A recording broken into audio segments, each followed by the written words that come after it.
cuando experimentamos un fracaso en la fe. Uno de los dones más importantes en su vida es el don de la fe. Y a veces lo subestimamos, pero la verdad es que vivimos por fe cada día. Algunas personas tienen más fe que otras, pero la fe es vital en nuestra vida. Al tener un fracaso de fe en la vida, sufrimos las consecuencias.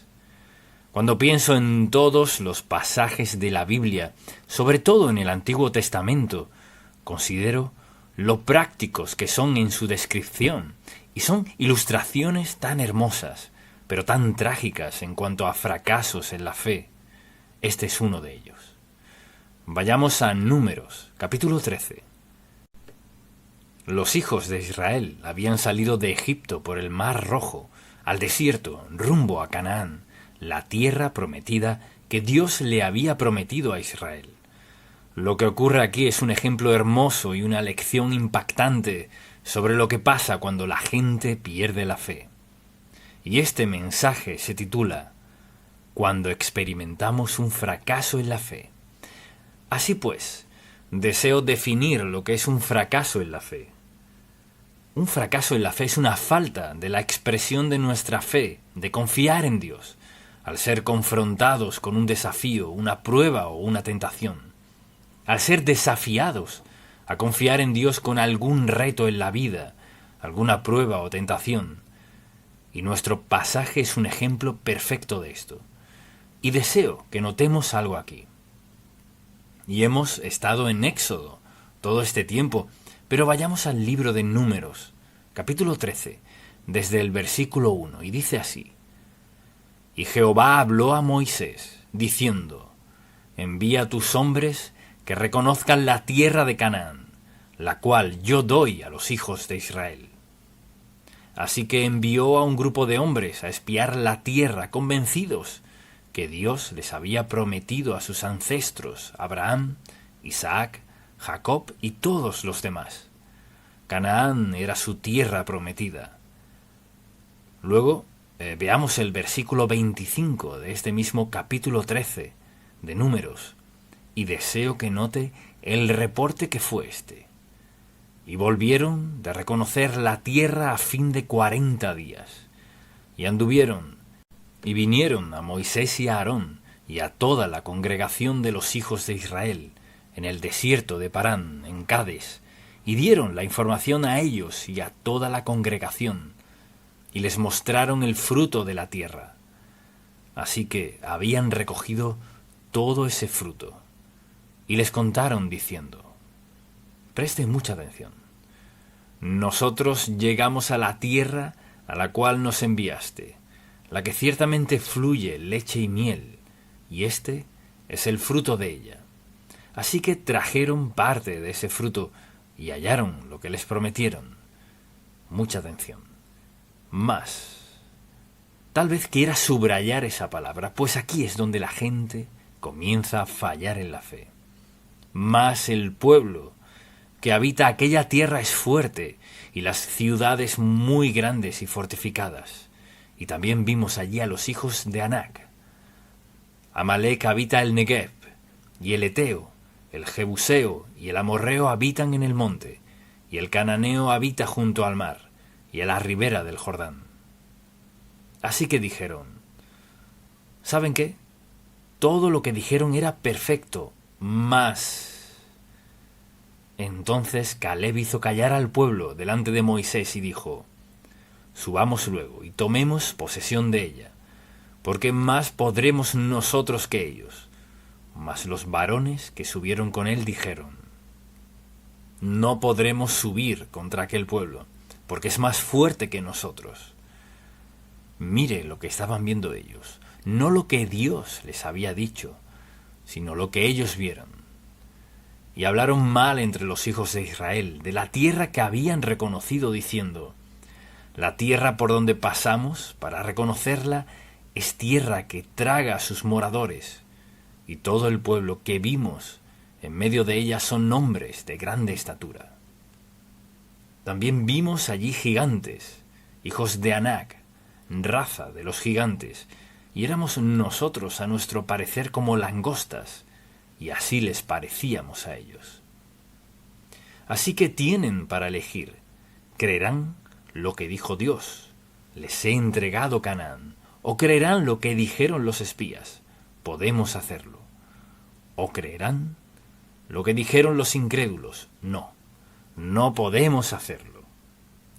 Entonces, como resultado de lo que concluyeron, escuche esto. ¡Qué tragedia! Piense en esto. Todo el tiempo que pasaron cruzando el desierto por el Mar Rojo, y considere el hecho de que al llegar al Mar Rojo, Dios lo abrió, pasaron por tierra seca, volvieron las olas, destruyeron al ejército egipcio. ¿Y qué más podría hacer Dios? Luego, dice la Escritura en el versículo 1 del capítulo 14, entonces toda la congregación, mucha atención, en lugar de escuchar a Caleb y a Josué, toda la congregación gritó y dio voces, y el pueblo lloró aquella noche. ¿Y sabe por qué lloraron? Porque tenían que elegir. Podían haber creído lo que dijeron los 2 hombres de fe, o lo que dijeron los demás espías. Entonces, toda la congregación gritó y dio voces, y el pueblo lloró aquella noche. Y se quejaron contra Moisés y contra Aarón, todos los hijos de Israel. Y les dijo toda la multitud: escuche esto, preste mucha atención. Ojalá muriéramos en la tierra de Egipto, o en este desierto, ojalá muriéramos. ¿Y por qué nos trae Jehová a esta tierra para caer a espada, y que nuestras mujeres y nuestros niños sean por presa? ¿No nos sería mejor volvernos a Egipto? Y decían el uno al otro: designemos un capitán y volvámonos a Egipto. Para nosotros es absurdo, pero mucha atención. El título de este mensaje es Cuando experimentamos un fracaso en la fe, porque esta es una expresión muy vívida de lo que sucede en la vida de la gente. Cuando Dios los ha bendecido y bendecido y bendecido otra vez, y los ha ayudado a superar situaciones, y luego les da una oportunidad para otra bendición. Si algo parece un poco difícil, olvidan todo lo que han pasado. Mire, designemos un capitán y regresemos a Egipto. ¿Volver a qué? A la esclavitud y bajo el dominio de los faraones. ¿Cómo regresarían? Alrededor del desierto, no por el Mar Rojo. Escuche. Entonces Moisés y Aarón se postraron sobre sus rostros delante de toda la multitud de la congregación de los hijos de Israel.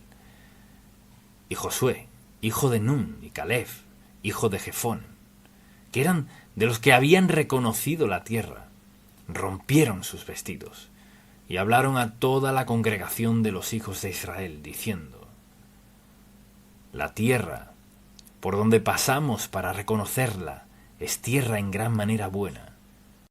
Esa es una expresión de fe. Si Jehová se agradare de nosotros, Él nos llevará a esta tierra y nos la entregará, tierra que fluye leche y miel. Por tanto, no seáis rebeldes contra Jehová, ni temáis al pueblo de esta tierra, porque nosotros los comeremos como pan. Su amparo se ha apartado de ellos, y con nosotros está Jehová, no los temáis. Esa es una expresión de fe, porque fue lo que prometió Dios. Entonces toda la multitud habló de, escuche esto, apedrearlos. Apedréenlos. Pero la gloria de Jehová se mostró en el tabernáculo de reunión a todos los hijos de Israel. Y Jehová dijo a Moisés: ¿hasta cuándo me ha de irritar este pueblo? ¿Hasta cuándo no me creerán con todas las señales que he hecho en medio de ellos? No sé de un pasaje en la Biblia que sea más explícito en lo que respecta a tener un fracaso en la fe. Porque esto es lo que nos sucede. Piense en las bendiciones que le ha dado Dios. Y también piense en esto.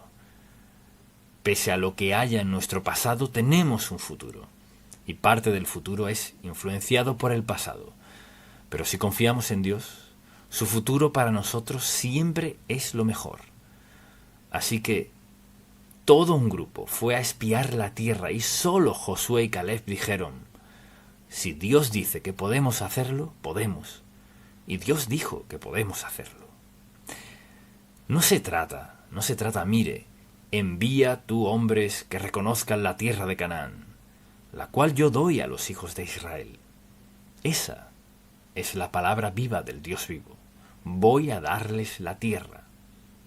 Pero cuando enviaron los espías, solo 2 de todos creyeron. Así pues, deseo decirle por qué tenemos fracasos en la fe. Y la primera razón es esta: el temor al fracaso. No podemos hacer esto. ¿Qué va? Esos hombres son tan grandes.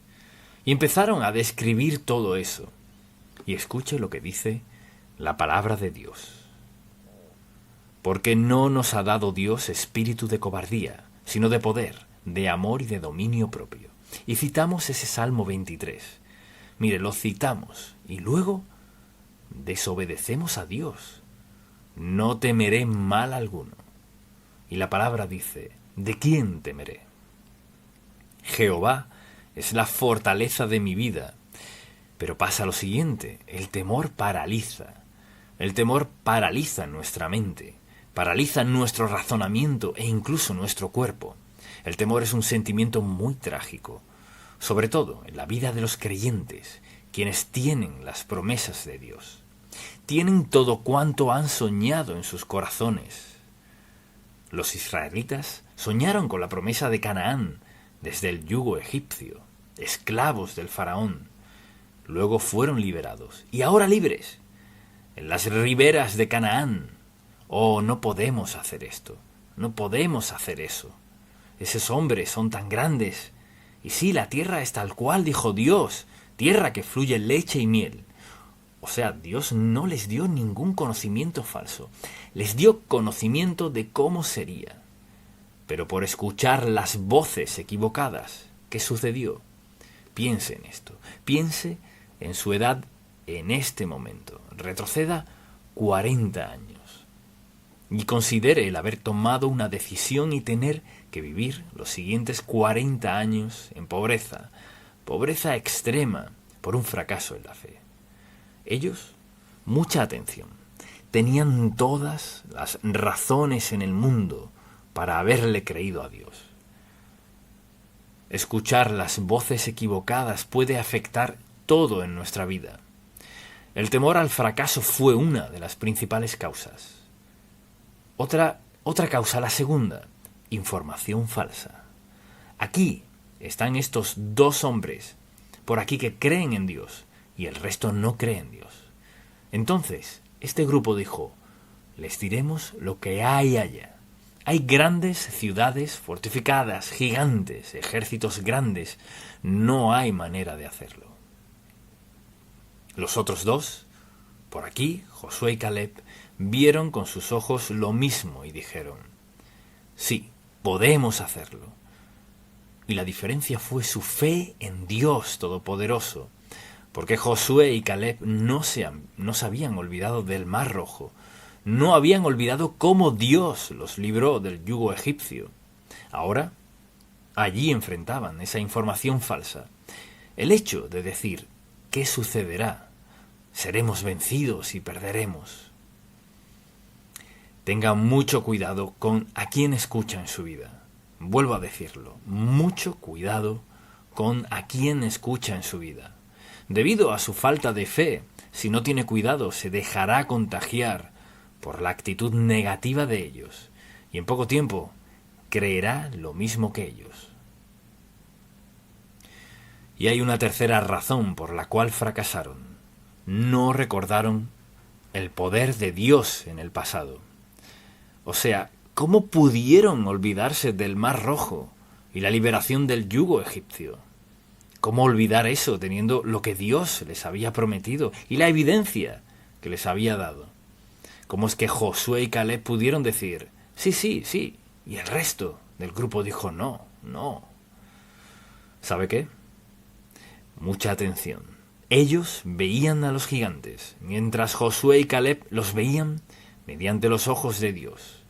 Y aquí estamos, tenemos un fracaso en la fe, a causa del temor al fracaso, a causa de la información falsa, y por no recordar el poder de Dios en el pasado. Así que al pensar en el pasado, ¿cómo es posible que dudaran de Dios? Y este fue el problema. Y pusieron sus ojos en lo que vieron, pero olvidaron esto. Los carros y los ejércitos del faraón, ¿dónde estaban ahora? En el fondo del mar. Si los egipcios en carros de guerra no pudieron destruirlos, ¿qué podrían hacerles unos hombres detrás de los muros de la ciudad? Y además, Dios Todopoderoso dijo: les he entregado la tierra que le prometía a Abraham, Isaac y Jacob. Se las ha dado y punto. Ahora, lo que deseo que vean es esto. Lo mismo puede pasar en nuestra vida, ya sea un asunto grande o pequeño. La pregunta es esta: ¿estoy dispuesto a creer a Dios? Mucha atención. ¿Estoy dispuesto a creer a Dios porque lo dijo y punto? ¿O estoy dispuesto a creer a Dios si hace esto y aquello para afianzar mi fe? Al ver esta congregación considero que por la edad de la mayoría quizás no tengan dudas. Si usted cree la palabra de Dios, mi Dios, pues, suplirá todo lo que os falta conforme a sus riquezas en gloria en Cristo Jesús, mediante su relación con Él. Porque si excluye esa parte dirá, bueno, mi Dios suplirá todas mis necesidades, pero ¿en base a qué? No conforme a su bondad, facultades, talentos y destrezas, sino por su relación con Cristo. Esa es la razón. Entonces, los israelitas tenían todas las razones del mundo para creer que Dios lo haría. Pero pasaron 40 años en el desierto sufriendo por no creerle a Dios. Además, por no ver la situación desde la perspectiva de Dios. Desde la perspectiva de Dios, Canaán era algo seguro, era un asunto resuelto para Dios. Al ver la situación a través de los ojos de Dios, veremos, y deseo que capte bien esto, cuando vemos las situaciones a través de los ojos de Dios, ¿qué vemos? Vemos lo que Dios Todopoderoso puede hacer mediante y por nosotros si mantenemos nuestro enfoque en Él. No que de ellos, que de esto, o que tal si pasa esto y aquello. Oh, sé que esto dice la Biblia. O sea, puede buscar suficientes razones para no confiar en Dios, pero no son legítimas. ¿Está captando el mensaje? ¿Qué tiene Dios reservado para su vida? No vea su pasado para hacer juicios sobre el futuro. Véalo para agradecerle a Dios por lo que ha hecho. La naturaleza de Dios no cambia. Así que vemos la situación desde la perspectiva de Dios. Y la diferencia fue esta. Cuando Josué y Caleb vieron la tierra prometida, dijeron: ciudades fortificadas, podemos con eso. Esos hombres grandes, podemos con ellos. Porque Dios nos ha dicho que podemos, y Dios nos ha prometido que podemos tomarla. Dios es quien ha provisto Canaán para nosotros, y hemos estado buscándola por años, y ahora estamos llegando a la frontera de la tierra prometida. Y la mayoría de la gente diciendo: queremos volver a Egipto. Pero Josué y Caleb vieron a los hombres grandes, y a Anac, etc. Los vieron y dijeron: ¿cuán grande es Dios? Así es como debemos verlo. ¿Cuán grande es Dios? ¿Cuán rico es Dios? ¿Tengo suficiente? ¿Cuán rico es Dios? ¿Cuán grande es Dios? ¿Qué si mis situaciones y mis problemas son grandes? ¿Son más grandes que Dios? No. Entonces, lo que debemos preguntarnos es: ¿a quién le creeremos? ¿Cómo reaccionaremos? ¿Creeré que todo lo puedo en Cristo, que me fortalece? ¿O creeré: la situación está muy difícil? Lo sé, pero ¿qué de la bolsa de valores? ¿Qué tal si hace esto y aquello? ¿Qué tal si en estas elecciones? En otras palabras, así no es como creemos los cristianos, los seguidores de Cristo. Confiamos en Dios, quien es más que apto para ayudarnos a enfrentar lo que sea en la vida. Se trata de una decisión. Y quizás alguien diga, sí, pero ya a estas alturas de la vida, no sé dónde esté a estas alturas de su vida, pero algo sé. El mismo Dios que estaba con usted a los 21 años, está con usted a los 81 años de edad. El mismo Dios. Entonces, la pregunta es, ¿le cree a Dios o no? Así pues, al pensar en todas estas causas de fracasos, la última es enfocarse en los obstáculos en lugar de Dios. Cuando dice, entonces toda la congregación gritó y dio voces, y el pueblo lloró aquella noche, y se quejaron contra Moisés y contra Aarón todos los hijos de Israel. Y les dijo toda la multitud, ojalá muriéramos en la tierra de Egipto, o en este desierto, ojalá muriéramos. ¿Se imagina eso? Al ver este pasaje bíblico, es como que me impacta. Aquí está Canaán, y la diferencia es, ¿estoy dispuesto a creerle a Dios o no? Y creo que hay muchos en el pueblo de Dios que viven en el desierto, porque han llegado a un punto cuando Dios les ha dicho, confía en mí, haré esto. Oh, puede que lo hagas para mi hermano, para mi hermana, pero no para mí. O quizás lo hayas hecho por ellos, pero no, yo no podría tener esa clase de designio. No pese sus obstáculos, confíe en Dios, ponga su fe en Dios. Le cree que sin importar lo mal que se vea la situación, confía en Dios. Y para que ellos dijeran de la noche a la mañana, mejor es que volvamos al desierto y morir sin nada, mejor es volver a Egipto y ser esclavos que entrar en la tierra prometida. Cuando veo ese pasaje bíblico, no sé si haya otro que me impacte tanto como este, porque veo lo que le sucede a la gente. Y así pues, la Biblia dice, y les contaron diciendo, nosotros llegamos a la tierra a la cual nos enviaste, la que ciertamente fluye leche y miel, y este es el fruto de ella. Y les mostró el fruto. Había gigantes allá, pero la razón principal fue su enfoque. Por ejemplo, ¿por qué cree que fallaron? Por esta razón, por su enfoque. Alguien dirá, vieron a Dios, vieron Egipto, vieron el desierto. Y uno pensaría, bueno, un momento, compare eso con la Tierra Santa, compare eso con Canaán. Pero mire, cuando vieron Canaán, cuando vieron la tierra prometida de Dios, vieron todo el fruto y todo lo que describieron y lo maravillosa que era. Y lo único que miraron fue a los gigantes. ¿Qué es una ciudad fortificada y un gigante para Dios? A menudo perdemos las bendiciones más grandes de Dios en nuestra vida porque nuestro enfoque está mal. No es que no estén allí, no es que no desearíamos que ciertas cosas fueran distintas, pero ¿dónde está mi enfoque? ¿Confiaré en Dios? ¿Le creeré a Dios? O dicho de otro modo, ¿qué tiene que hacer Dios para demostrarle algo en la vida? Piénselo.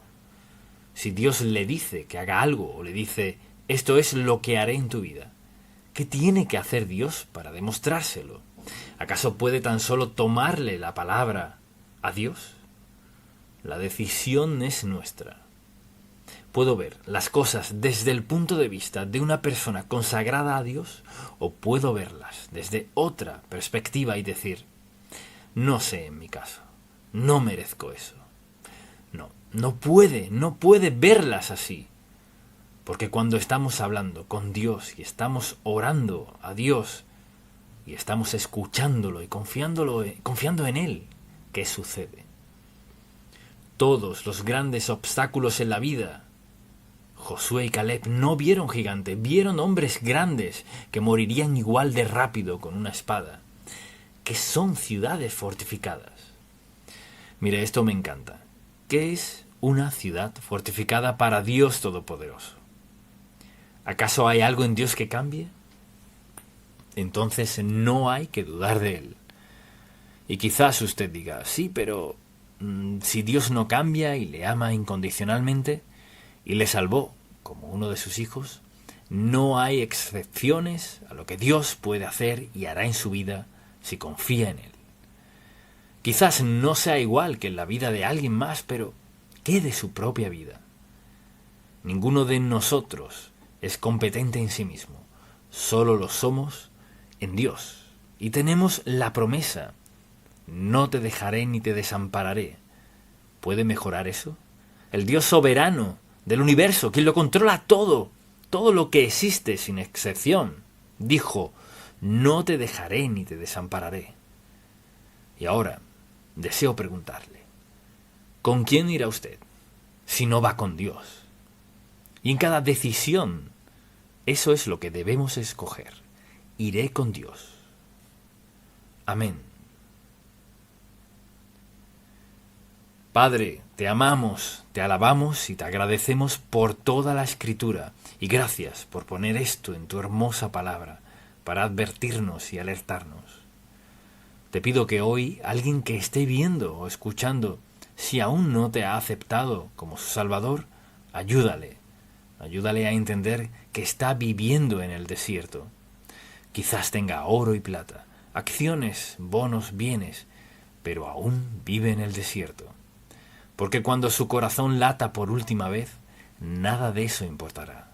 Lo único que importará es su relación contigo.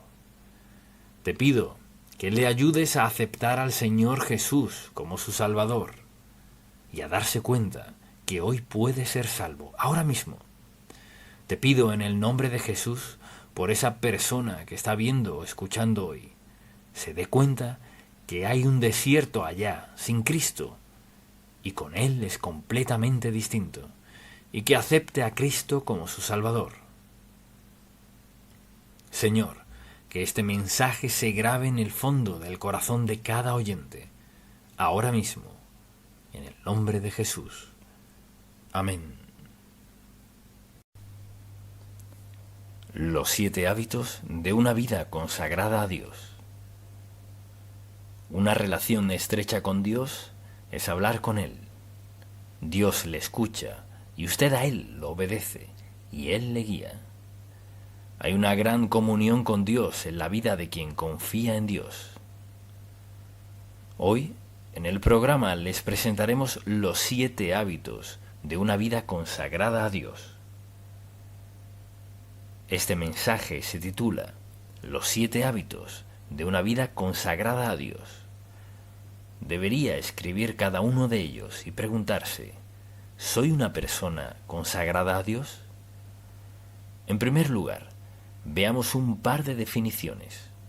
Comencemos con, ¿qué es un hábito? Un hábito es un patrón de comportamiento, a menudo inconsciente, que se adquiere por repetición frecuente. Ese es un hábito, algo que hacemos una y otra vez. Desde luego, la segunda definición es que es una vida consagrada a Dios. ¿Qué es consagrada? Es una vida que ya no busca satisfacción propia mediante un estilo de vida pecaminoso, sino que se ha entregado a Dios y a su voluntad en la vida. En otras palabras, diríamos que eso es una vida santificada no perfecta. No quiere decir que nunca peque, sino que significa una vida rendida por completo a Dios. Así pues, deseo darle 7 hábitos que todo creyente debe hacer parte de su vida. Y el primero es este.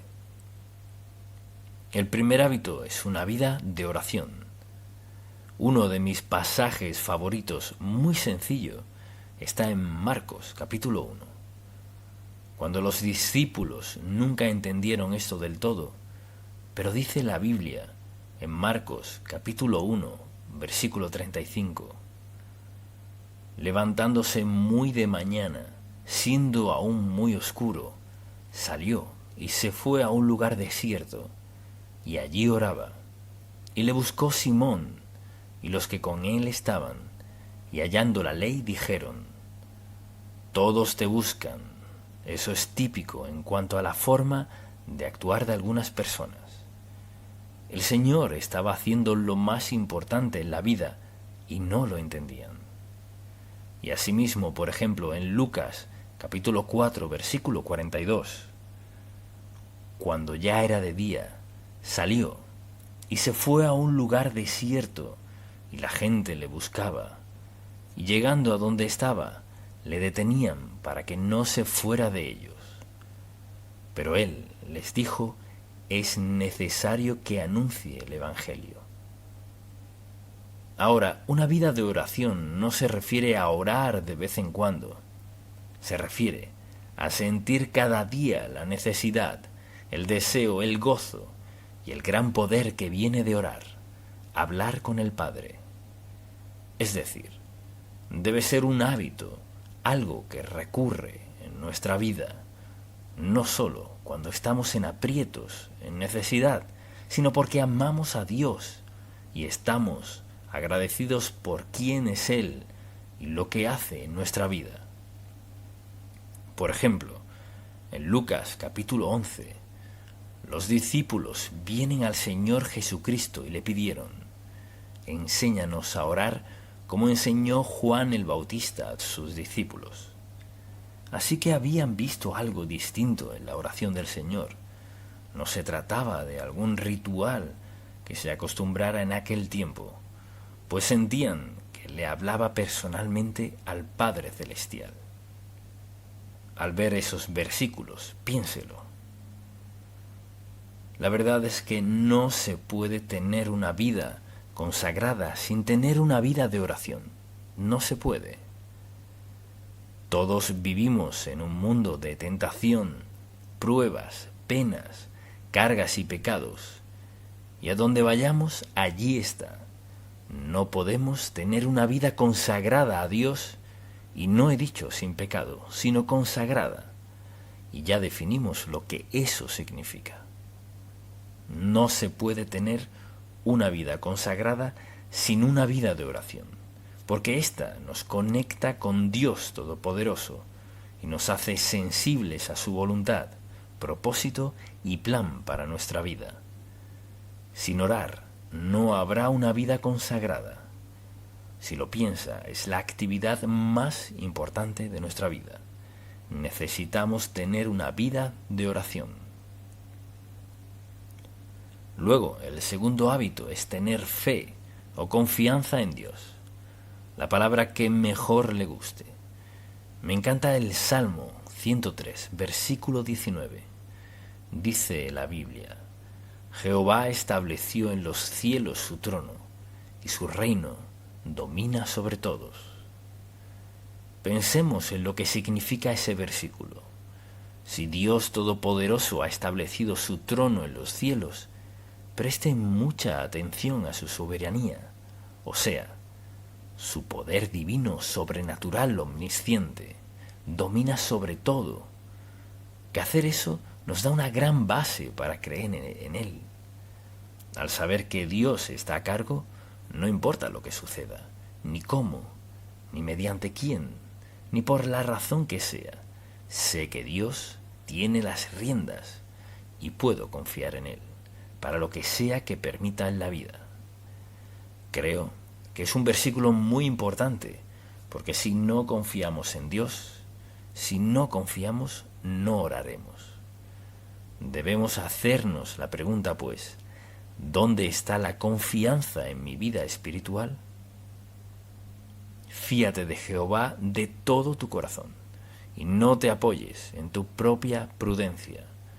Reconócelo en todos tus caminos, y Él enderezará tus veredas. Si tú ves ese versículo muy a menudo, porque es fundamental, cuando confiamos en Dios, ¿qué sucede? Se afianza nuestra comunión con Dios, lo que significa que tenemos una relación con Él. No tengo que presentarme a Él. Una relación estrecha con alguien significa cercanía, no solo en afecto, sino en mentalidad.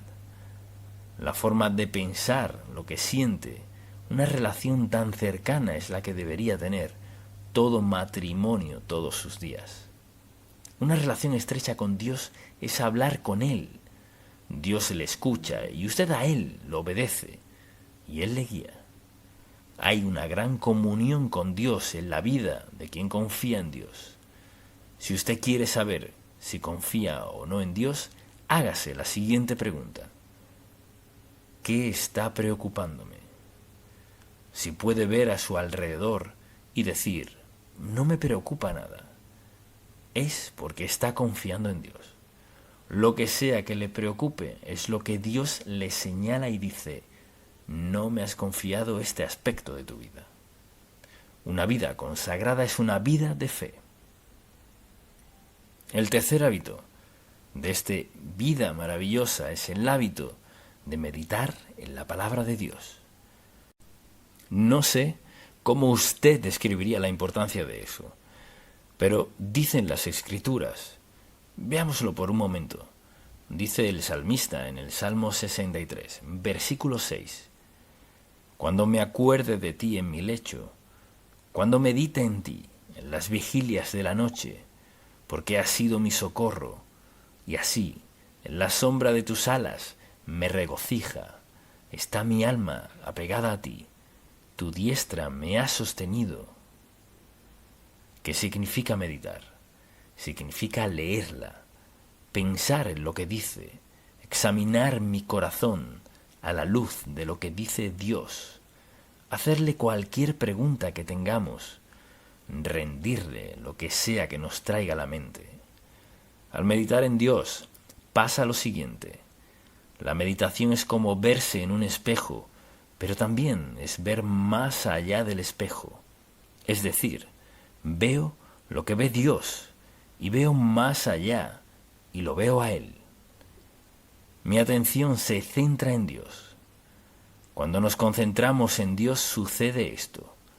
Las preocupaciones se desvanecen, los problemas se disipan. Nuestra mente ya no está contaminada con toda clase de asuntos que no nos hacen bien. La meditación es parte esencial de una vida consagrada a Dios, donde no hay meditación. No habrá consagración a Dios, no es posible. Piense por la mañana, al despertar, cuánto del mundo embarga su mente. Tiene que vestirse, claro, desayunar y el auto y manejar por la autopista o donde sea, llegar al trabajo tan pronto lo haga, con torre o parrote o todo el día. El teclado vuela todo el día y su mente se llena. Luego tiene que volver a su auto, volver a la autopista, a batallar en el tráfico otra vez hasta llegar a casa. Al llegarse, cambiarse de ropa, medio se relaja y luego la cena. Puedo llenar su día sin ni siquiera conocerle. Porque eso es lo que hacemos. ¿Y dónde está Dios? ¿Dónde está su tiempo a solas con Dios? Lo que lleva a una vida consagrada es el tiempo a solas con Dios, anhelarlo, meditar en Él, pensar en Él. Luego hay un cuarto hábito, uno muy importante, y el que me escucha a mencionar siempre: obedecer a Dios. Y quisiera leer en Deuteronomio número 27, en el Antiguo Testamento, porque lo dice tan claro en el capítulo 27, versículo 10. Dios habla mediante Moisés a su pueblo, y esto fue lo que declaró: oirás pues la voz de Jehová tu Dios, y cumplirás sus mandamientos y sus estatutos que yo te ordeno hoy. Luego, en el capítulo 28, versículo 1, acontecerá, escuche esto, que si oyeres atentamente, ¿qué significa eso con cuidado? Atentamente, la voz de Jehová, tu Dios, para guardar y poner por obra todos sus mandamientos que yo te escribo hoy. También Jehová, tu Dios, te exaltará sobre todas las naciones de la tierra. Hablaba de Israel. Pongámonos en esa situación cuando obedecemos a Dios. Piense en esto. Andamos a un nivel más alto. Piense en cómo vive el mundo con toda clase de pensamientos viles, ocupados y atareados, sin tiempo para Dios. Hemos decidido seguir a Cristo, y seguirlo significa vivir a un nivel más alto. No significa menospreciar a otros. Solo quiere decir que hemos decidido regirnos por una norma más alta que la del mundo. No significa que seamos mejores que nadie, pero quiere decir que nuestro estilo de vida es mejor que el del mundo. Pregúntese, en realidad, ¿tengo un hábito de orar, confiar y meditar en la palabra de Dios? ¿Acaso sería considerado un hijo obediente de Dios? ¿Cuántas veces lo ha dicho hoy? Puede decirlo. La forma más sabia de vivir es obedecer a Dios y dejemos las consecuencias en sus manos. Eso lo hará solo si tengo una vida de oración, solo si confío en Dios, solo si medito en Él. Es la única forma de hacerlo. Estos son hábitos sencillos que hacen que nuestra vida sea lo que Dios quiere que sea. No hay nada que pueda impedir que obedezcamos y practiquemos estos 7 hábitos, nada, salvo que tomemos esa decisión. Mire, tenemos que decidir ciertas cosas.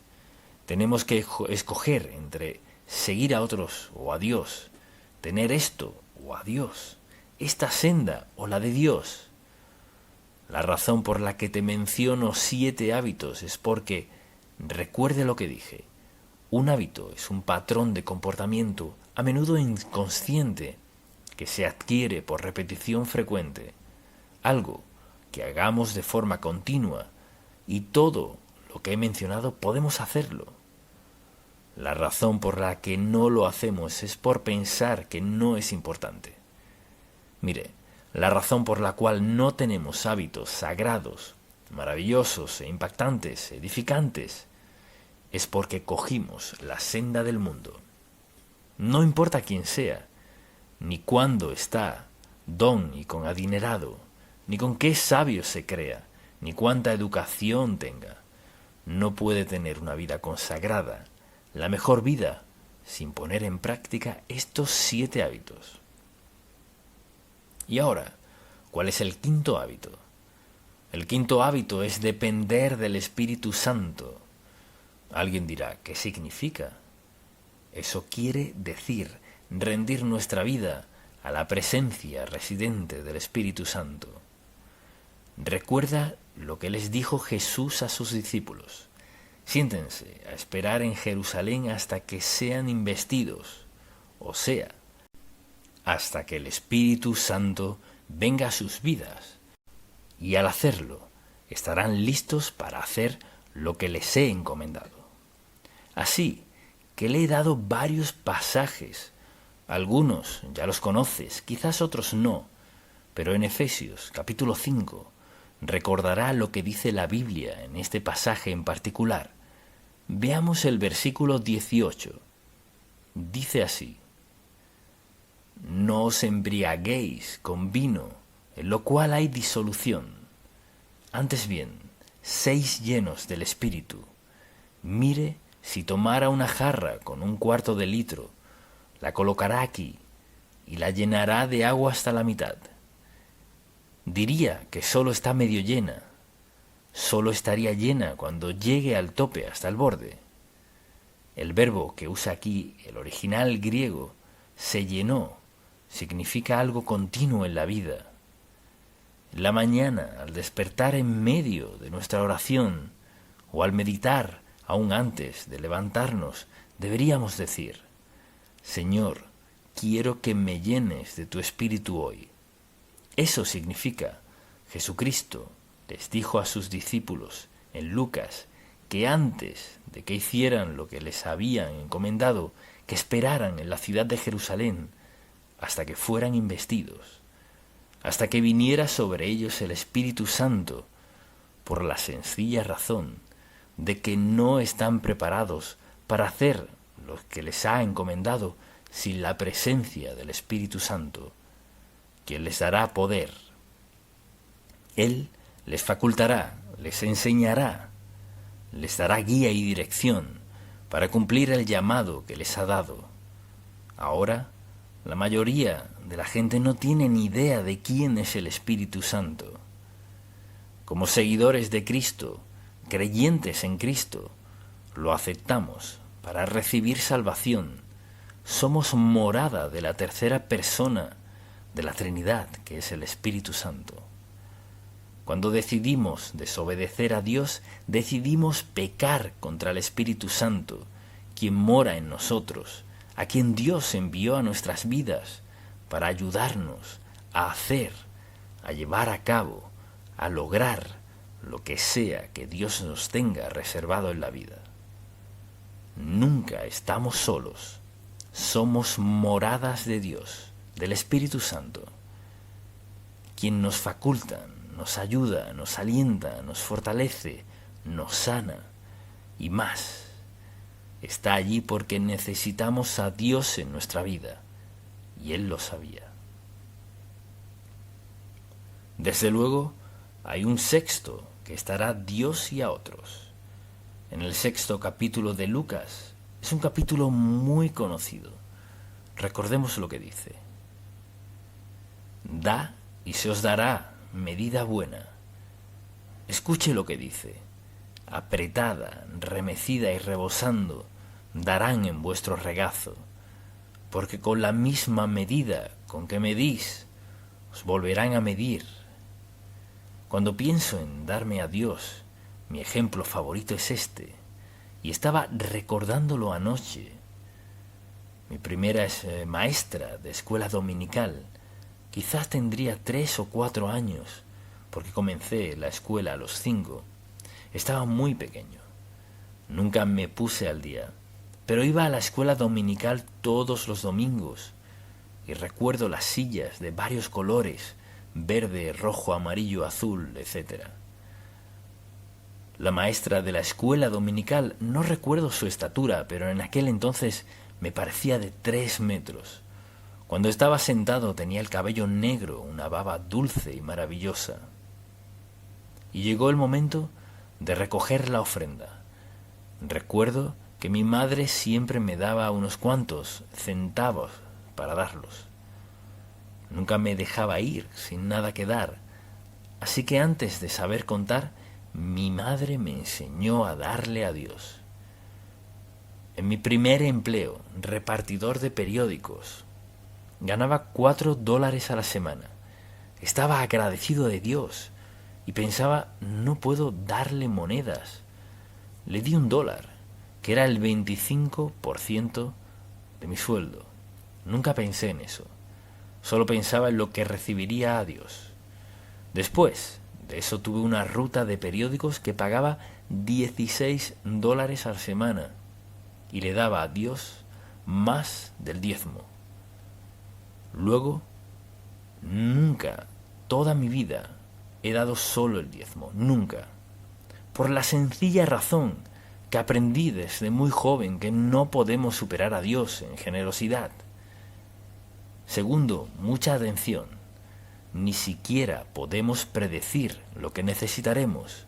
Y si no podemos predecirlo, ¿cómo pues nos encargaremos de todo eso si ofrendamos a Dios y confiamos en que hará justo lo que prometió? Les di un sencillo ejemplo que muchos han escuchado antes, porque fue algo que impactó mucho mi vida. Así que debemos preguntarnos, ¿será este uno de los hábitos en mi vida? La Biblia dice que Dios ama al dador alegre. Si Él ama al dador alegre, ¿qué de aquellos que son avaros, quienes no dan a Dios? Le diré por qué eso no agrada a Dios. ¿Por qué dice, puedo hacerlo sin Dios? Puedo encargarme, puedo manejarlo. No necesito que Dios maneje mi dinero. Piense en cuán insensato es eso. Su dinero podría quemarse de la noche a la mañana. La situación podría ser que lo pierdas todo en un día, pero presta mucha atención. Nunca estará en una situación en la que no tenga nada, porque tiene a Dios dentro de usted y todo lo que necesita Dios ha prometido proveerlo. Un hábito maravilloso en nuestra vida. Luego le daré un séptimo hábito, y es uno muy importante. Es el hábito de perdonar a otros. Un pasaje muy claro está en Efesios capítulo 4. Muchos lo hemos leído antes, pero es la verdad. Y lo leemos una y otra vez. Escuche lo que dice la Biblia. Airaos, pero no pequéis. No se ponga el sol sobre vuestros ojos, ni del lugar del diablo. Un pasaje muy importante. Luego dice en el versículo 30, y no con tristeza el Espíritu Santo de Dios, con el cual fuiste sellado para el día de la redención.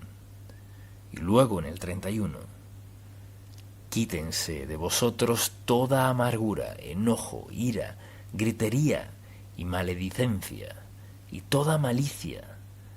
Antes sed benignos unos con otros, misericordiosos, perdonando unos a otros, como Dios también nos perdonó a nosotros en Cristo.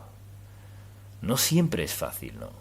A veces es difícil perdonar a otras personas que nos hayan hecho ciertas cosas. Creo que una de las peores situaciones es ser traicionado. Cuando uno ha confiado en verdad en alguien, se ha esmerado en ayudarle y luego te traiciona. Hacen lo último que uno habría imaginado que harían en la vida, pero debemos perdonar. Ahora, estos son 7 hábitos. Presten mucha atención. Pude haberlo hecho de muchas formas, pero querían que viera cada versículo y darle todos los 7 hábitos para que cada persona entienda por completo los 7 hábitos que llevan a una vida consagrada, que será bendecida una y otra vez, de muchísimas maneras. Pero la decisión es suya, y le sugeriría que tomara una decisión ahora mismo. En breve oraremos, y en esta oración de pedir a Dios que le dé sabiduría para decirle, Señor, quiero estos 7 hábitos en mi vida, y hoy comenzaré a ejercerlos en mi vida. Es un proceso continuo en nuestra vida. ¿Los practicará cada uno a diario? No. Pero haga lo siguiente. Pide a Dios que le perdone. Muéstreme por qué tropiezo con este, Señor, y reafirmamos nuestros deseos de perdonar a otros, o lo que sea. El Señor estaba muy ocupado. Esta mañana salí deprisa. Perdóname por no haberme detenido a meditar en tu palabra, rendir mi vida a ti, entregarme a ti. Perdóname, Señor, no quiero volver a hacerlo. ¿No cree que Dios corregirá eso? Claro que sí. Él le corregirá, le inquietará lo suficiente una mañana, después de que haya salido sin tomarlo en cuenta. No lo olvidará. Mira, ¿sabe qué? Es porque nos ama. Piénselo.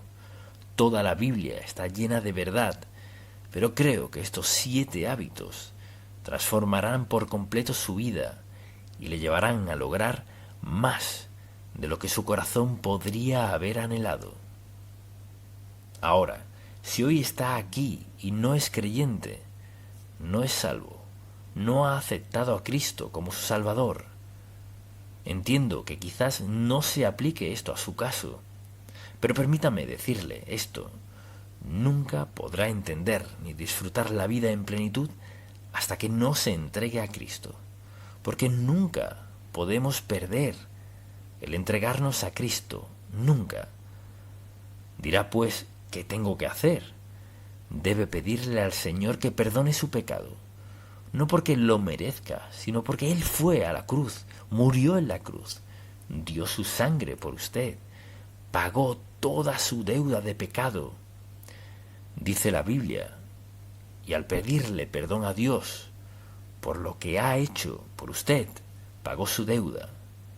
Dios le perdona y le hace uno de sus hijos. Luego comenzará a practicar estos 7 hábitos. qué vida tan maravillosa tiene por delante, y espero que lo haga. Padre, te amamos, te alabamos y te agradecemos por tu palabra, desde Génesis hasta el último versículo de Apocalipsis. Hoy te pedimos que nos des sabiduría para reconocer que con estos 7 hábitos todo lo demás cobrará sentido, que abramos la puerta a tus mejores bendiciones. Te pido hoy por alguien que no es algo, que no te ha aceptado como su Salvador, que esté dispuesto a pedirte perdón por sus pecados al creer que Cristo fue a la cruz y pagó toda nuestra deuda. Al confiar en su muerte en el Calvario, al derramar su sangre, esa confesión y arrepentimiento trae salvación. Después de la salvación, desarrollaremos estos 7 hábitos transformadores en nuestra vida. Señor, te pido por nosotros y por alguien hoy aquí que aún no es salvo, que esté dispuesto a pedirte que le perdones y que limpie su corazón y rinda su vida a ti ahora mismo. Te damos gracias. En el nombre de Jesús. Amén. Cuando titubea nuestra fe. Uno de los mayores recursos que tenemos en la vida es nuestra fe. Afecta todo lo que hacemos. Usted planea levantarse en la mañana, ¿verdad? Y quizás tenga planes de ir a trabajar. Vivimos por nuestra fe. Hacemos planes. La fe de algunas personas es firme. La de otras no tanto. Pero mucha gente tiene una fe que titubea. No tienen el fundamento de una fe firme. Pero deseo hablar de todo este asunto, de por qué titubeamos en nuestra fe. Si recuerda lo que hemos estudiado los últimos meses en el libro de Éxodo, hemos visto a Dios liberar a los israelitas del yugo egipcio. Dios los sacó milagrosamente, les dio los bienes de los egipcios, los sacó por el desierto, los llevó al Mar Rojo, lo abrió las aguas a ambos lados y pasaron, sin caerle ni una gota de agua a ninguno de ellos. Y cruzaron por el desierto hasta la frontera de la tierra prometida, y dijeron, mejor volvamos a Egipto. ¿Se imagina eso? Haznos volver a Egipto. Esclavitud, escasez, enfermedad, con todo lidiaron, pero justo a orillas de la tierra prometida, no podemos hacerlo. Ese es nuestro contexto. De eso estaremos hablando. Pero vayamos a Santiago capítulo 1. Dice en el versículo 6, pero pida con fe, no dudando nada, porque el que duda es semejante a la onda del mar, que es arrastrada por el viento y echada de una parte a otra. Mire, no piense, pues quien tal haga, que recibirá cosa alguna del Señor. Bien, esa es una declaración impactante. Escuche, no piense, pues, quien tal haga, que recibirá cosa alguna del Señor. Así que en este mensaje deseo hablar de cuando titubea nuestra fe. Todos hemos experimentado una fe titubeante en algún modo u otro, y es devastadora para la verdadera realización y los logros en la vida. Dios quiere que tengamos fe firme, mucha atención, una fe basada en una relación personal con Dios Todopoderoso, no basada en sentimientos, ni en una opinión, ni basada en alguien más, ni en lo que alguien crea que debe hacer, sino basada en Dios Todopoderoso. Lo que Dios hará en su vida tiene que ver con nuestra fe. No es pasar tiempo pensando en lo que no podemos hacer o lo que no tenemos, sino pensar en lo que Dios ha provisto para nosotros, lo que ha prometido y lo que permitirá que suceda. Así, pensemos en algunas causas de la fe titubeante. Cuando nuestra confianza en Dios está en conflicto con el razonamiento humano, ¿qué sucede? Si nos guiamos por el razonamiento humano, en lugar de confiar en Dios, no sacaremos provecho de la vida. Al aceptar a Cristo como nuestro Salvador, esto hace. Decimos esto: creo que ahora, al haber aceptado a Cristo como mi Salvador, cuando muera iré al cielo y nada me lo impedirá, porque Él prometió, ausentes del cuerpo y presentes al Señor. Así que Lo aceptó como su Salvador, y ahora hay que vivirlo, y de eso se trata la fe. Así que nuestro razonamiento humano y nuestra fe entrarán en conflicto muchas veces. Sobre todo si escuchamos a otras personas, porque la mayoría de la gente tiene una opinión de uno, si solo les preguntamos. ¿Por qué habríamos de escuchar a la gente decirnos lo que hemos de hacer, cómo vivir, en lugar de escuchar a Dios, que nos creó como individuos singulares? Así pues, una de las razones por las que titubeamos en la fe es el razonamiento humano. Cuando permitimos que nuestros sentimientos dobleguen nuestra fe, así vive la mayoría. Pues no lo siento, lo he pensado, he orado por eso, pero no siento que eso sea lo que Dios quiere para mí. Y nos guiamos por nuestros sentimientos, que son como las olas del mar que van y vienen. La gente vive así, ninguna parte de la Biblia insinúa que debamos guiarnos por nuestros sentimientos. Tenemos sentimientos, pero el asunto es este. ¿Viviremos según sentimientos siempre cambiantes, que se ven afectados por todo? ¿O viviremos por fe en la palabra de Dios, que no cambia? Todo lo demás cambia. Su palabra no cambia. No podemos guiarnos por sentimientos.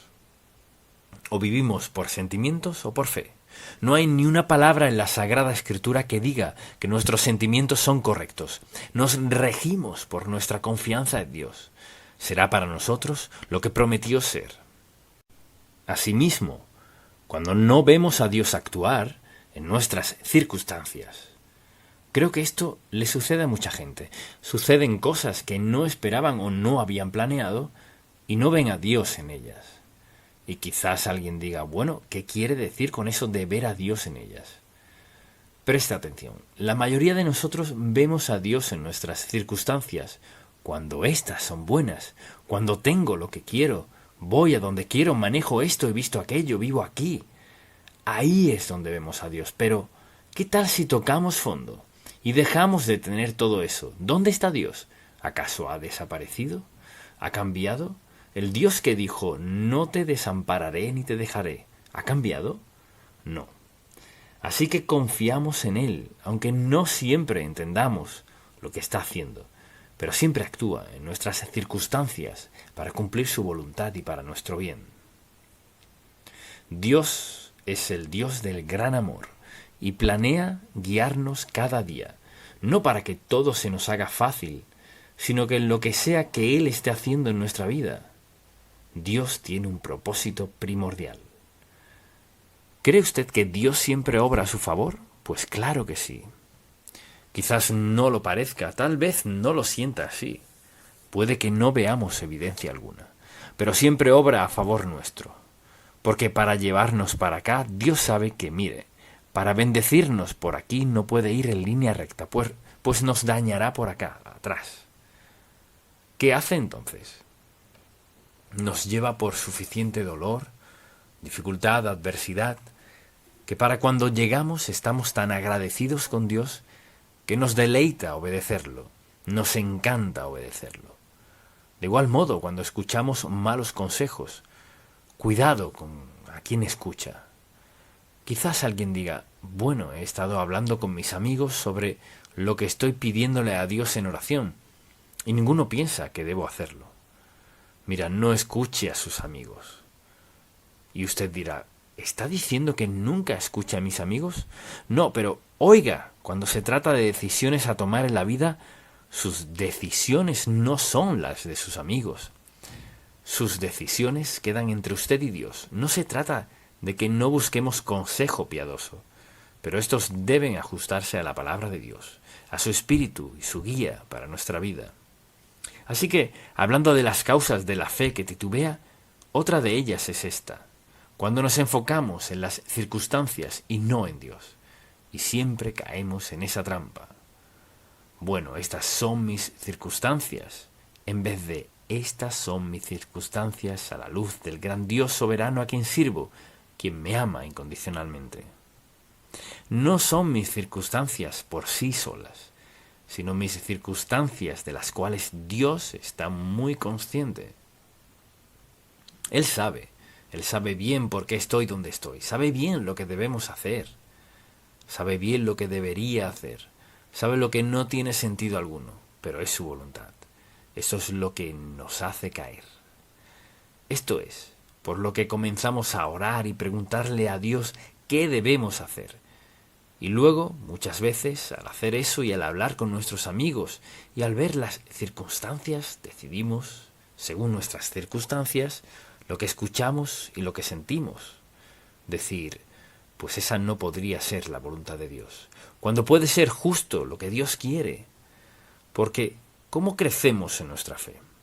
Al ser desafiados por circunstancias que no son normales, desafiados por algo que no parece lógico, que parece difícil. ¿Por qué Dios me pediría que haga esto? Y a veces lo que Dios está haciendo es impulsarnos a crecer en nuestra fe.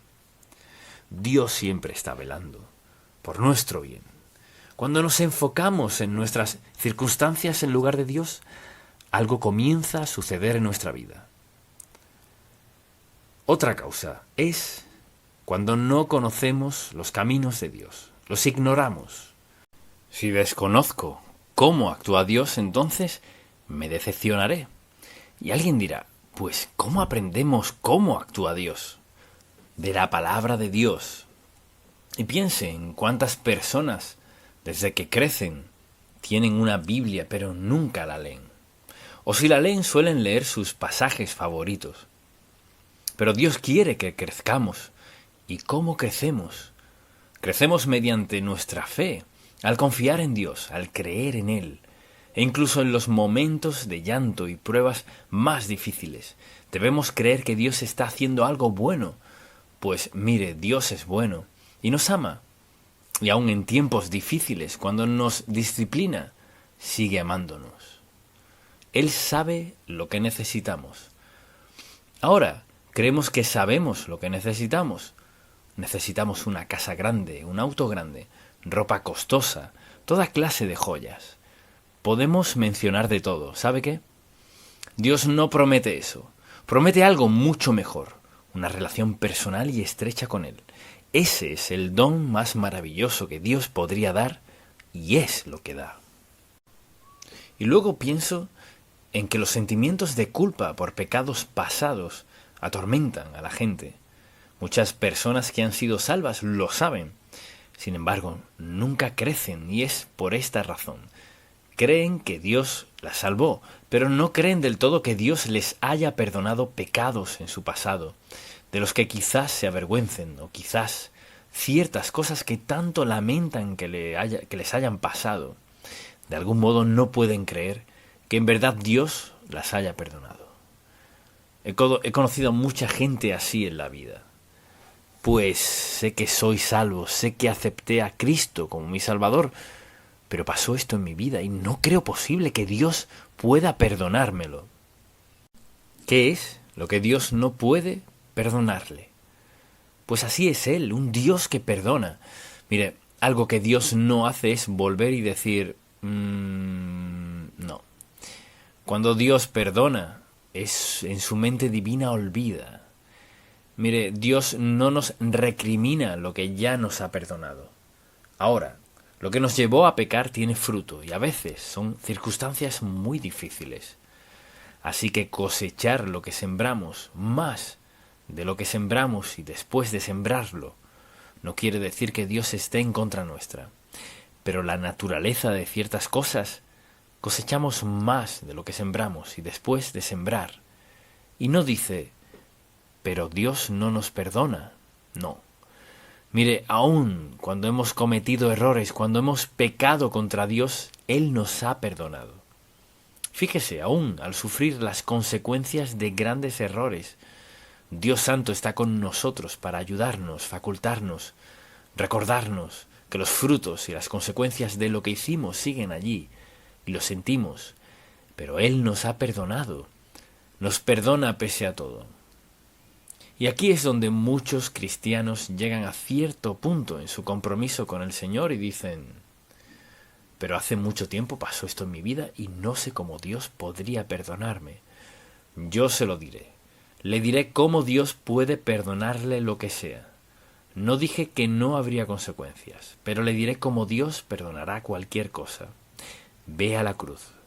Cuando Dios envió a Cristo a morir y derramar su sangre en la cruz, eso fue por nuestros pecados. ¿Y cómo nos perdonará? Al pedirle que nos perdone, no porque seamos perfectos, sino en virtud del hecho de que Cristo murió por nosotros. Y si le rendimos nuestra vida y confesamos nuestra fe en Él perdona nuestros pecados. Y pienso en cuántas personas se pierden lo mejor de la vida porque no pueden creer que de algún modo Dios pueda perdonarles eso, aquello y lo otro. Bien, culpa de pecados pasados. Y desde luego cuando escuchamos las mentiras de Satanás, porque Satanás sigue hablando.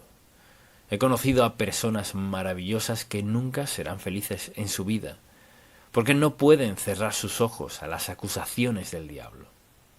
Mire, no hay ni un solo pecado en su vida hoy que Dios no le perdone. Ahora, si tiene la idea de que pecaré y lo disfrutaré porque la Biblia dice que si lo confieso, Dios me perdonará y me limpiará de toda maldad, se ha tendido una trampa.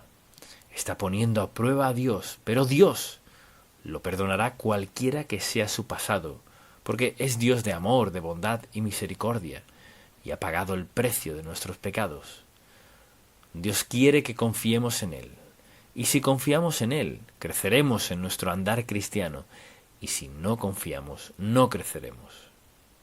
Así que piense en todos nosotros, escuchando las mentiras de Satanás, diciéndonos que no somos perdonados.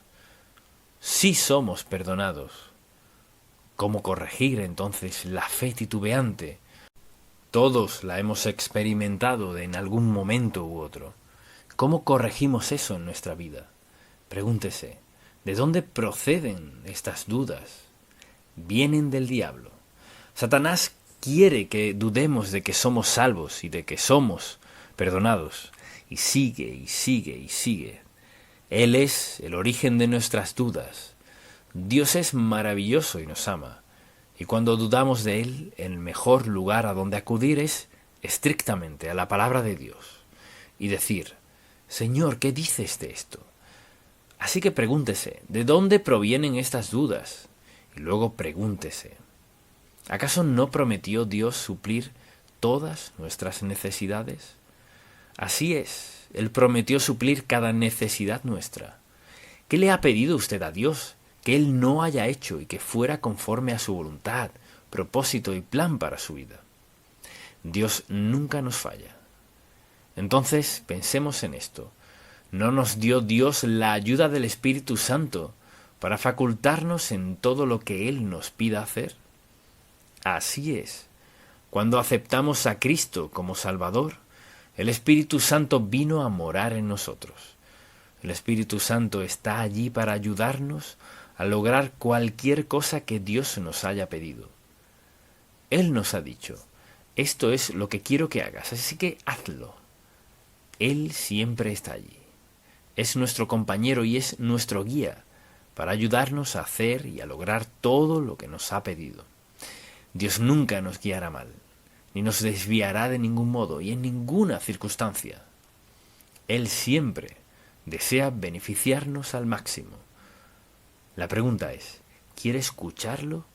¿Con un corazón receptivo? ¿Está dispuesto, está listo a escuchar a la luz de lo que sabe de la palabra de Dios? La Biblia menciona muchos pecados y nos prohíbe participar de muchas cosas en la vida. No cometerás adulterio, no robarás, no matarás, no darás falso testimonio. La lista sigue y la gente lo sabe y pueden citarlo, pero piensan así. Soy una excepción, soy bastante bueno, no soy una persona mala, nunca he matado a nadie. He escuchado, saben, todo lo imaginable de por qué alguien puede pecar contra Dios y por qué es aceptable. Y no lo es, no lo es.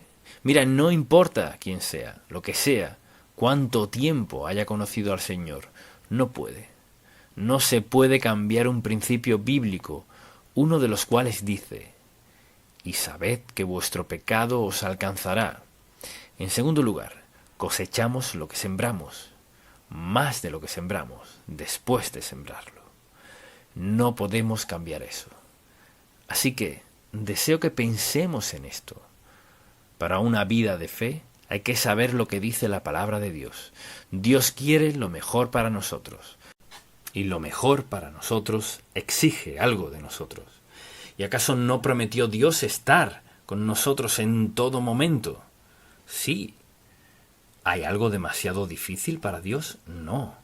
Al tomar una decisión importante en la vida, mucha atención. No podemos preguntarle a alguien más durante el proceso si se trata de una decisión importante. Algunas personas creen que las grandes decisiones a los ojos de Dios son triviales para nosotros, y las que consideramos muy grandes para Dios no lo son. Dios quiere corazones atentos y obedientes para obtener lo mejor que nos ofrece Dios Todopoderoso. ¿Significa eso que no hay dolor? No. ¿Que nunca tendremos necesidad? No. Dios sabe lo que hace falta para formarnos, crearnos, convertirnos en las personas que creó, y Él lo hará. O sea, si ha vivido la mitad de su vida y dice, lo arruiné, comience ya. Dios lo tomará allí donde está y le perdonará su pecado, a pesar de su pasado, le ayudará a superarlo. Pero la mayoría de la gente no está escuchando a Dios, solo hacen lo que les place. ¿Es esta una encrucijada que podría costarme una vida de lamento por mi incredulidad? Esa es una gran pregunta. Al confrontar alguna duda, pregúntese, ¿es esta una encrucijada que podría costarme una vida de lamento por mi incredulidad? Pienso en algunas personas que sé que llevan una vida de lamento por decisiones que han tomado, decisiones que no pueden cambiar. Dios quiere que sigamos su voluntad porque es el mejor camino. Él está dispuesto a contestar nuestra oración, está dispuesto a darnos dirección, dispuesto a perdonar nuestro pecado, dispuesto a ayudarnos de cualquier manera si estamos dispuestos a escucharlo. Pero pregúntese en el día a día, a diario, ¿tiene usted por costumbre, y podrían describirlo sus conocidos, como alguien que busca obedecer a Dios en su vida? ¿Que vive la vida cristiana, que conoce a Cristo como su Salvador?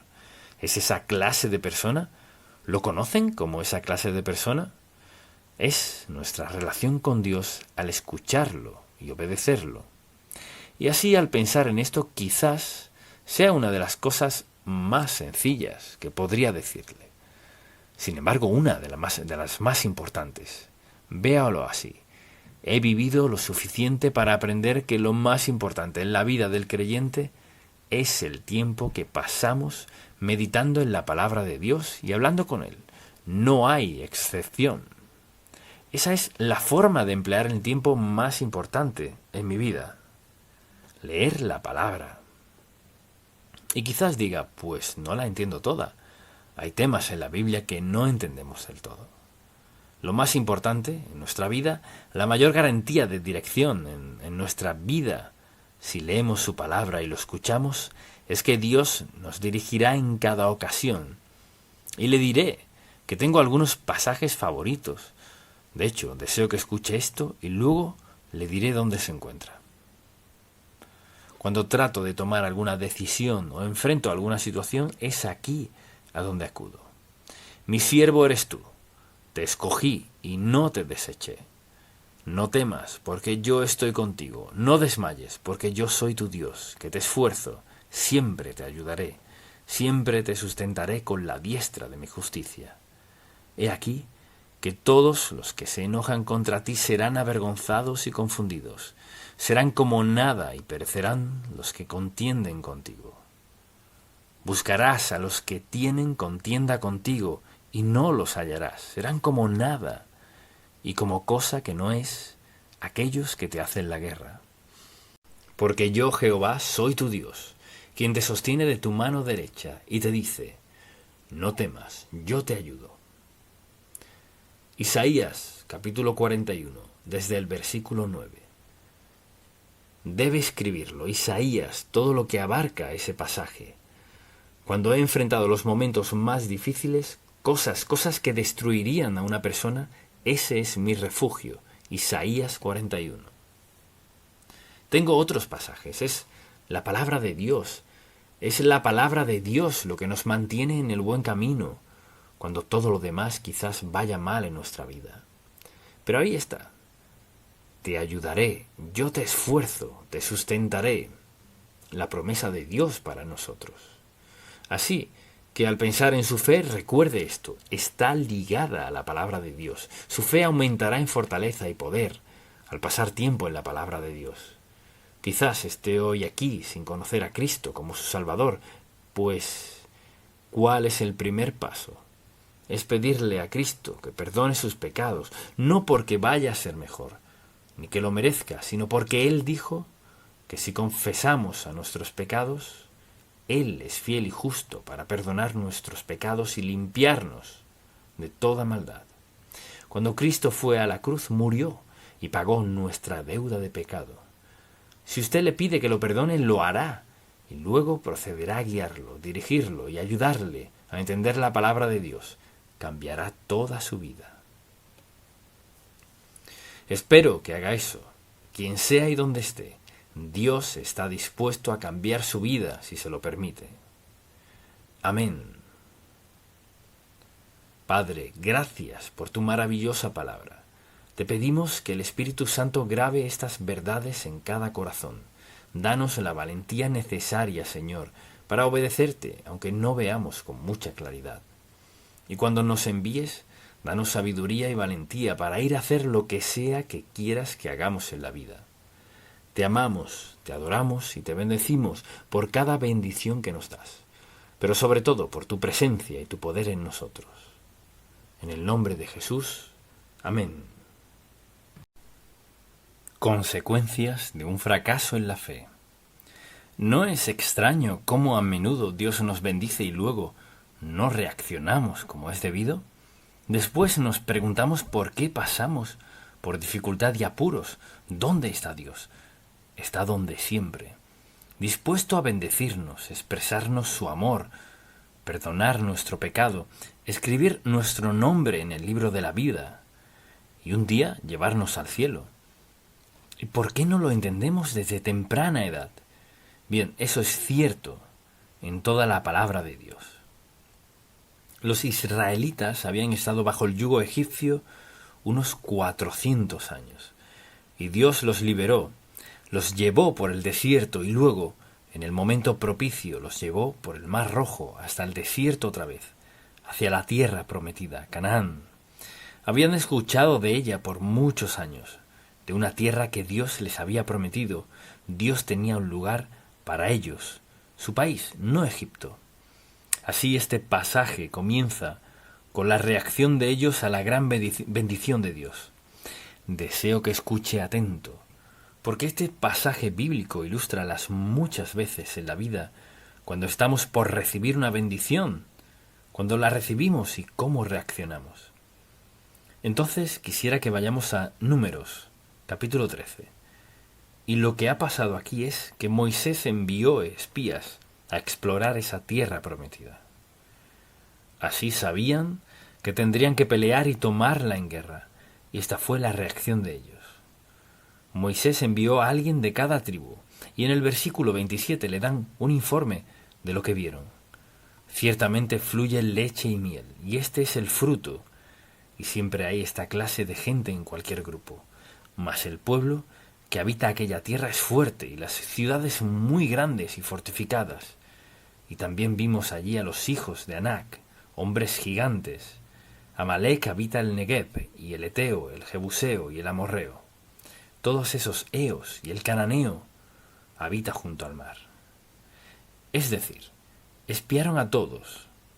Entonces Caleb hizo llamar al pueblo delante de Moisés y dijo: subamos luego y tomemos posesión de ella, porque más podremos nosotros que ellos. Mas los varones que subieron con él dijeron: no podremos subir contra aquel pueblo, porque es más fuerte que nosotros. Y hablaron mal entre los hijos de Israel, hablaron mal de la tierra que habían reconocido, diciendo: la tierra por donde pasamos para reconocerla es tierra que traga a sus moradores, y todo el pueblo que vimos en medio de ella son hombres de grande estatura. También vimos allí gigantes, hijos de Anac, raza de los gigantes, y éramos nosotros, a nuestro parecer como langostas, y así les parecíamos a ellos. Así siempre hay estos dos grupos de gente. Están los del no se puede y están los que son fieles. ¿Dónde se encuentra usted? ¿Es de los que no se puede? ¿Es negativo en todo? ¿Negativo? Sí, sé que Dios responde la oración. ¿O está con Caleb y ve lo que Dios ve? Ha provisto y lo ve desde la perspectiva de que ya es un hecho. Y deseo que veamos aquí, y leeré unos versículos más al comienzo del capítulo 14. Después de haber escuchado el informe, entonces toda la congregación gritó y dio voces, y el pueblo lloró aquella noche, y se quejaron contra Moisés y contra Aarón, todos los hijos de Israel. Y les dijo toda la multitud: ojalá muriéramos en la tierra de Egipto, o en este desierto ojalá muriéramos. O sea, allí donde estaban. ¿Y por qué nos ha traído Jehová a esta tierra para caer a espada y que nuestras mujeres y niños sean por presa? ¿No nos sería mejor volvernos a Egipto? Y decían el uno al otro: escuche esto, designemos un capitán y volvamos a Egipto. Entonces Moisés y Aarón se postraron sobre sus rostros delante de toda la multitud de la congregación de los hijos de Israel. Y Josué, hijo de Nun, y Caleb, hijo de Jefoné, que eran de los que habían reconocido la tierra, rompieron sus vestidos y hablaron a toda la congregación de los hijos de Israel, diciendo: la tierra por donde pasamos para reconocerla es tierra en gran manera buena. Si Jehová se agradare de nosotros, él nos llevará a esta tierra y nos la entregará, tierra que fluye leche y miel. Así describían que la tierra tenía de todo. Por tanto, no seáis rebeldes contra Jehová, ni temáis al pueblo de esta tierra, porque nosotros los comeremos como pan. Su amparo se ha apartado de ellos, y con nosotros está Jehová, no los temáis. Entonces toda la multitud habló de apedrearlos. Pero la gloria de Jehová se mostró en el tabernáculo de reunión a todos los hijos de Israel. Y Jehová dijo a Moisés: ¿hasta cuándo me ha de irritar este pueblo? ¿Hasta cuándo no me creerán con todas las señales que he hecho en medio de ellos? Yo los heriré. Entonces, lo que deseo que veamos aquí es esto. Un principio muy importante con el cual nos vemos confrontados en nuestra vida diaria o casi a diario, de un modo u otro, y es las consecuencias de tener un fracaso en la fe. Un fracaso en la fe es no confiar en Dios cuando confrontamos un desafío, una prueba o una tentación.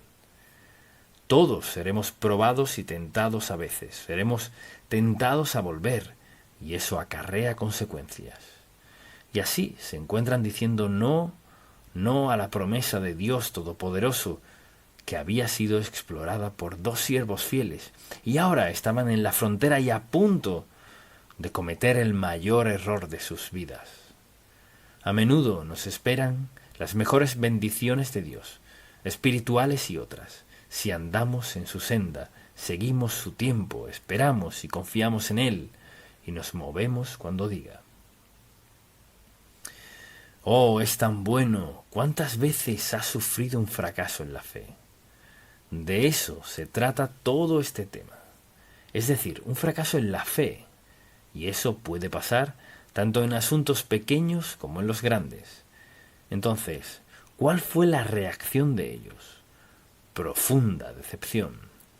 Toda la congregación gritó y dio voces, y el pueblo lloró aquella noche. Mire, estaban en la frontera de la tierra prometida, la que fluye leche y miel, y una tierra que habían soñado y orado y creído en Dios todos esos años. Y ahora, por lo que alguien dijo, mucha atención, mas el pueblo que habita aquella tierra es fuerte, y las ciudades muy grandes y fortificadas. Cuídese de esa gente. Cuídese de esa gente en su vida, los no se puede. De algún modo, no pueden aceptar el hecho de que Dios quiere hacerlo por usted.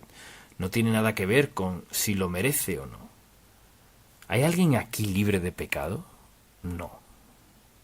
Por supuesto que no. Por eso se llama gracia. Gracia, no algo que merezcamos, gracia, el increíble y maravilloso amor de Dios. Así fue su fracaso en la fe. Desarrollaron una visión distorsionada de sus circunstancias. Sabemos lo que Dios ha hecho. ¿No es interesante cuán rápido olvidamos las respuestas a nuestras oraciones? Y creo que mucha gente que aceptó a Cristo como su Salvador no pueden creer que Dios les dé dones espirituales, que Dios los fortalezca, que responda a sus oraciones, les dé paz, gozo, guía, dirección en su vida. No pueden creerlo. Así que quieren ser confundidos, quieren vivir confundidos. Bueno, creo que soy salvo, pero a veces no sé si lo sea o no. Y dudar de Dios y vivir en un nivel inferior a su plan para nosotros es insensato e innecesario, un fracaso en la fe. Lo tercero que debemos ver aquí es que ellos causaron sufrimiento a todos. Toda la nación sufrió por su fracaso en la fe, toda la congregación. En el capítulo 14, versículos del 1 al 10, todas las familias, y mire, mejor lo leo porque creo que debemos verlo. Esto decidieron. Dios estaba hablando aquí, en el versículo 20 del capítulo 14. Lo leeré porque deseo que lo grabe en su mente. Entonces Jehová dijo: Yo lo he perdonado conforme a tu dicho, mas tan ciertamente como vivo yo, y mi gloria llena toda la tierra, todos los que vieron mi gloria, todos los que vieron mi gloria y mis señales que he hecho en Egipto y en el desierto, y me han tentado ya 10 veces, y no han oído mi voz, no verán la tierra de la cual juré a sus padres. No, ninguno de los que me han irritado la verá. Pero a mi siervo Caleb, por cuanto hubo en él otro espíritu y decidió ir en pos de mí, yo le meteré en la tierra donde entró, y su descendencia la tendrá en posesión. Ahora bien, el amalecita y el cananeo habitan en el valle. Volveos mañana y salid al desierto, camino del Mar Rojo. Y Jehová habló a Moisés y a Aarón, diciendo: ¿Hasta cuándo oiré esta depravada multitud que murmura contra mí, las querellas de los hijos de Israel, que de mí se quejan? Diles: vivo yo, dice Jehová, que según habéis hablado a mis oídos, así haré yo a vosotros. Escuche esto. En este desierto caerán vuestros cuerpos, todo el número de los que fueron contados de entre vosotros, de 20 años arriba, los cuales han murmurado contra mí. Vosotros, a la verdad, no entraréis en la tierra, por la cual alcé mi mano y juré, exceptuando a Caleb, hijo de Jefone, y a Josué, hijo de Nun. Pero a vuestros niños, de los cuales dijisteis que serían por presa, yo los introduciré, y ellos conocerán la tierra que vosotros despreciasteis. En cuanto a vosotros, vuestros cuerpos caerán en este desierto, y vuestros hijos andarán pastoreando en el desierto 40 años, y ellos llevarán vuestras rebeldías hasta que vuestros cuerpos sean consumidos en el desierto.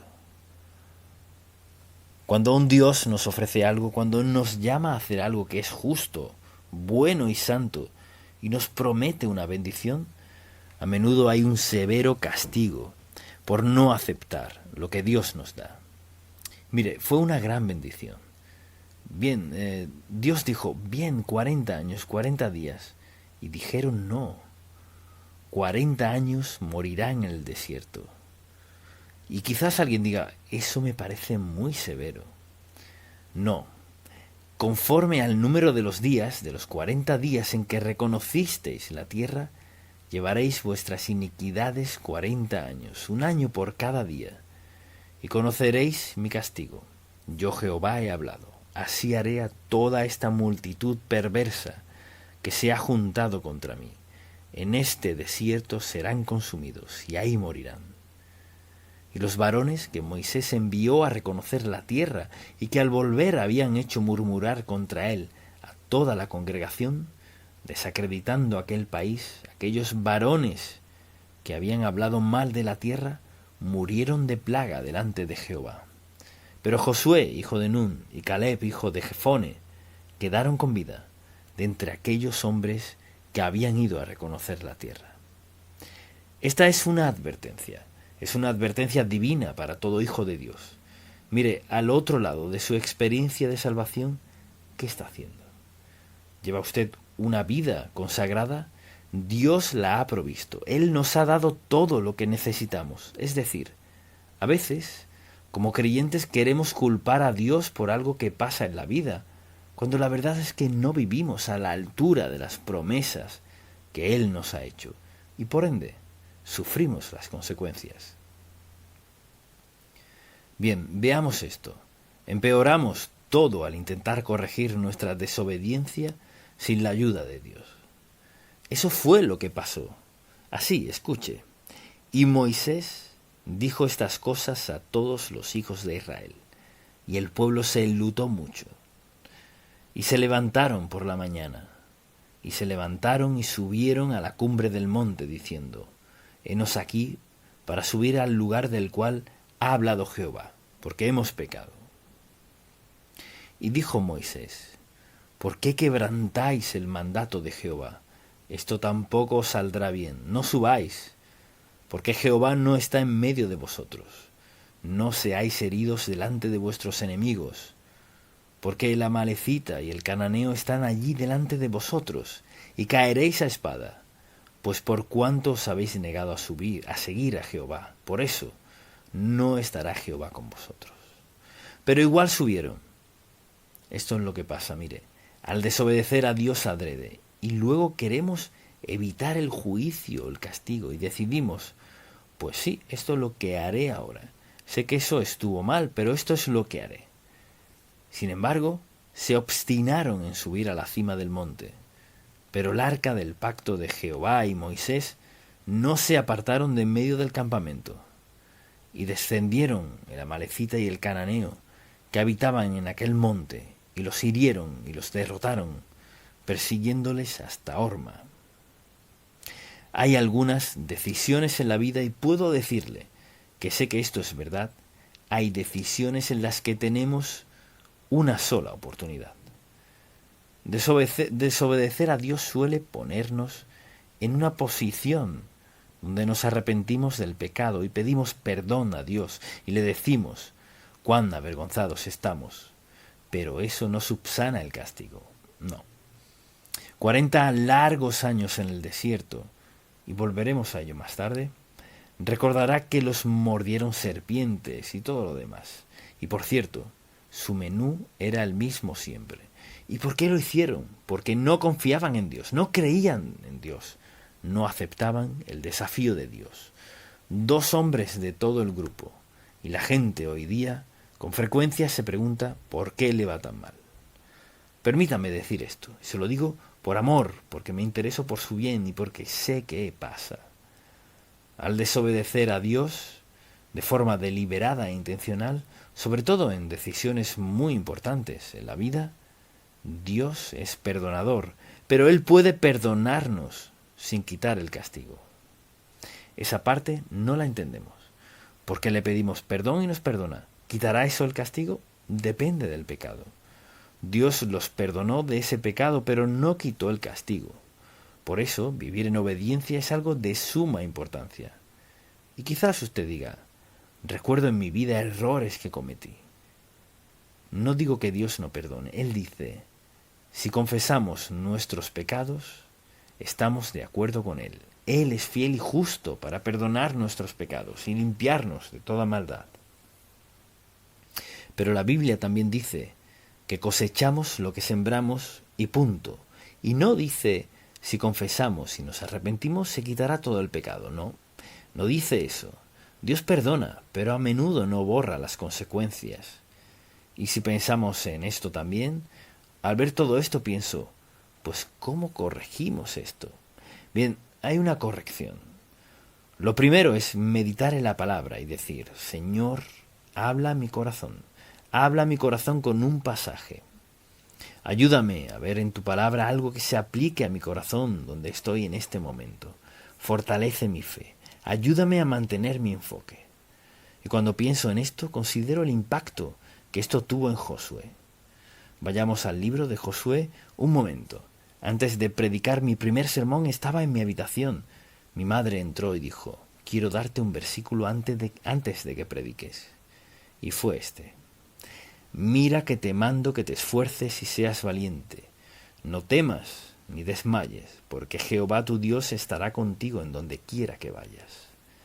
Y recuerdo caminar a la iglesia, era una cuadra, y me detuve al otro lado de la calle, bajo un poste de luz, y memoricé ese versículo rápido. Y dije: bien, Señor, confío en ti. Fue mi primer sermón, y quizás aún es mi versículo favorito, porque es verdad. Escuche esto: mira que te mando que te esfuerces y seas valiente. ¿Por qué? No temas ni desmayes. ¿Por qué? En cualquier circunstancia. ¿Por qué? Porque Jehová tu Dios estará contigo en donde quiera que vayas. Jehová tu Dios, quien nos dio la palabra, nos dio la Biblia. Jehová tu Dios, que es omnipotente, omnisciente, omnipresente, estará contigo donde quiera que vayas. Grábese esto en su corazón, porque todos enfrentaremos dificultades, pero no es lo que enfrentemos, sino cómo reaccionamos. Que te esfuerces y seas valiente. No temas ni desmayes. No se desanime por nada, porque Jehová tu Dios estará contigo. Escuche esto, me encanta, en donde quiera que vayas. Y puedo decirle que sea lo que sea que enfrente, ese versículo es un compromiso de Dios Santo, escrito en este libro santo que se aplica a cada uno de sus hijos renacidos que lo buscan, confían en Él y lo obedecen. No puede fallar. Amén. Gracias, Padre, por poner estos pasajes en tu preciosa palabra. Te pido que tu Espíritu grabe este versículo en cada corazón. Señor, sabes que pasamos y pasaremos por dificultades, mas tenemos tu promesa, que estarás con nosotros y no nos abandonarás. Tendremos la fuerza, la energía, el poder y la fe para creer, confiar y ser victoriosos. En el nombre de Jesús. Amén.